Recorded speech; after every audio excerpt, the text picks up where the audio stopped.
On l'appelle le magicien du désert. Alfadi est avec nous. Bonsoir Alfadi. Bonsoir.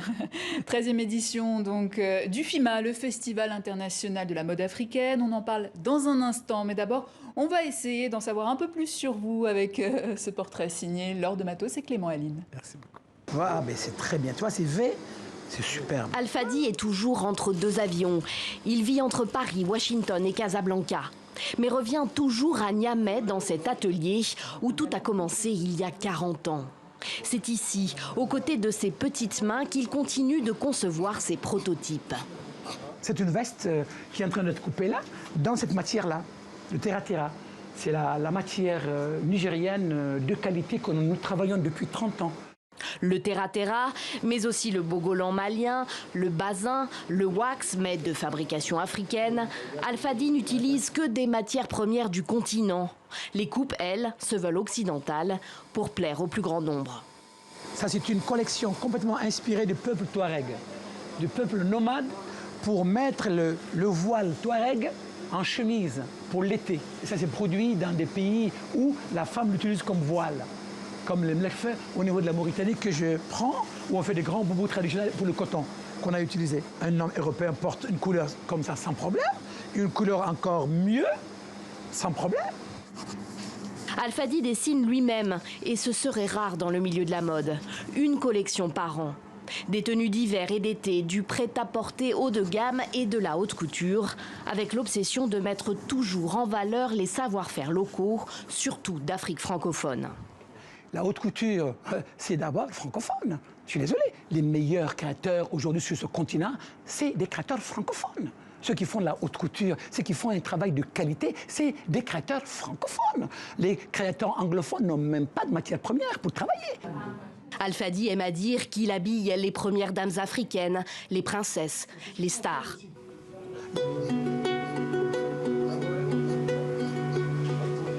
C'est un lieu magique, un lieu mythique pour moi.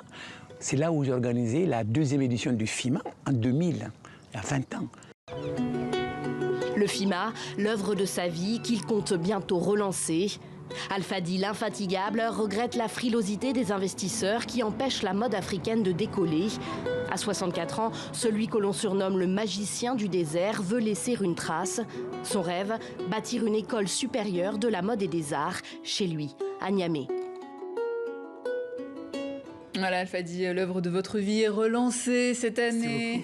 Le FIMA, 13e édition, il se déroulera du 1er au 5 décembre prochain à Niamey. Donc reprise du festival après la crise sanitaire qu'on a tous vécue.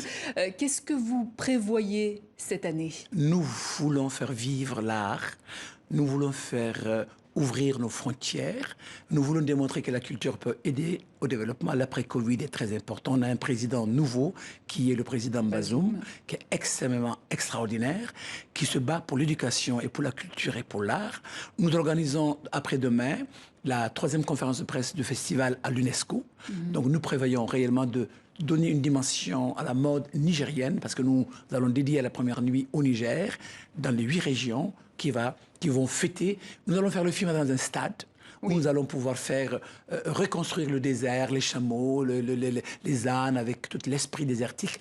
Mariage entre le nord et le sud du Niger, c'est extraordinaire. Et oui, parce que la menace terroriste plane toujours, en fait. Exactement. Et malgré cela, on ne sait de rien. Exactement. Et nous donnons la chance aussi à ces populations africaines de venir, européennes de venir. Nous faisons aussi, nous donnons la chance au concours de jeunes stylistes, top modèle, meilleur artisanat, bijoutier. Nous faisons aussi le panafricanisme. Il y a 42 pays qui sont inscrits. Oui. Nous faisons la dernière nuit, la nuit des 5 continents. Ça veut dire que nous voulons montrer que le Niger est capable d'accueillir. La paix, elle est totale. Et nous invitons le monde entier à venir vivre ce beau festival qui fête ses 23 ans. Et du coup, vous continuez à créer de l'emploi dans le désert.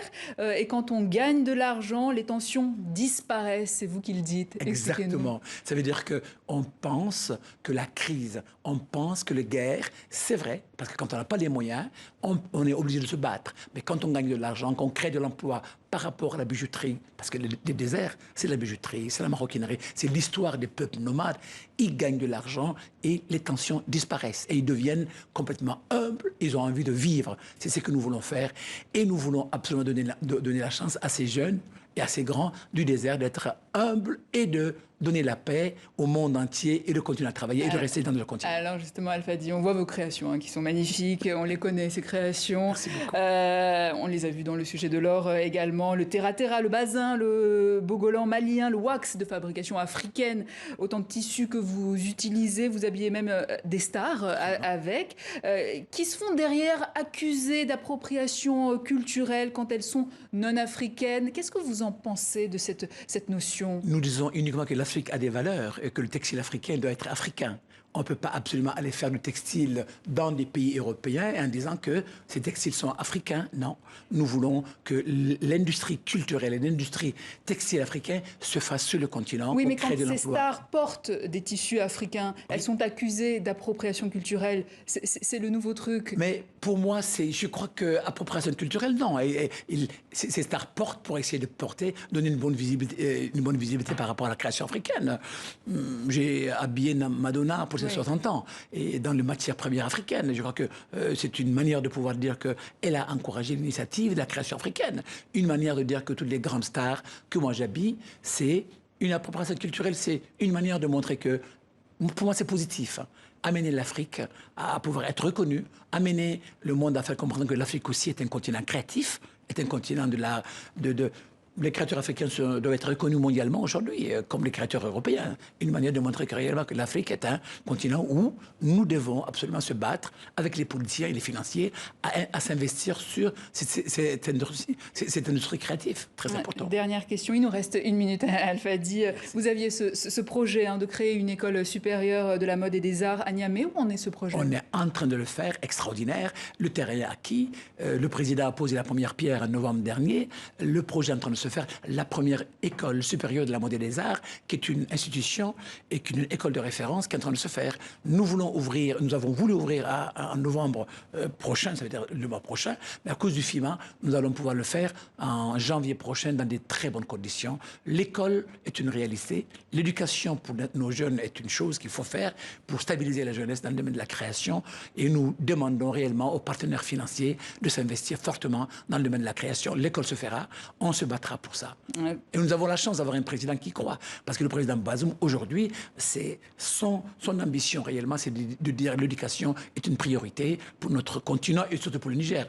J'en suis très fier. Très belle continuation à vous. Alors Alfadi, merci d'être passé dans nos locaux. Créateur de mode et fondateur du FIMA, dont la 13e édition se déroulera du 1er au 5 décembre prochain à Niamey au Niger, avec comme invité d'honneur la Côte d'Ivoire. Merci beaucoup. La boucle est bouclée. On a commencé avec la Côte d'Ivoire, on finit avec la Côte d'Ivoire. C'est vrai, la Côte d'Ivoire est le pays invité à l'honneur. Je suis très content. Merci Alfadi. Merci pour l'invitation. À très bientôt.